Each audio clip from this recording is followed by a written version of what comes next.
বানাসুর কেন বন্দী করলেন মহাদেবকে? ভগবান শিব, যিনি মহাকাল, যিনি সমস্ত সৃষ্টিকে ধারণ করেন, তাকে কি কেউ বন্দী করতে পারে? কিন্তু একবার সেই ঘটনারই সাক্ষী হয়েছিল দেবতা, অসুর ও সমগ্র মানবজাতি। মহাশক্তিধর অসুর বানাসুর, যার ছিল 1000 বাহু।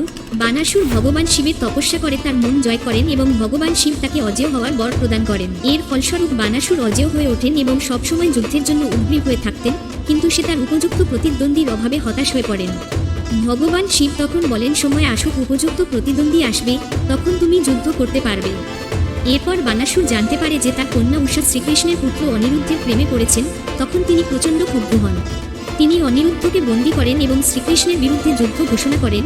এই যুদ্ধে শিবকে পাশে পেতে বানাসুর নিজের শক্তি বাড়াতে স্বয়ং মহাদেবকেই বন্দী করে ফেলেন। কিন্তু শ্রীকৃষ্ণ মহাদেবের কৃপায় এবং দৈবিক ক্ষমতায় বানাসুরের এক এক করে 1000 বাহুর ধ্বংস করে অবশেষে বানাসুরকে পরাস্ত করেন। এই কাহিনী প্রমাণ করে অহংকার পতনের মূল কারণ শক্তি নয়,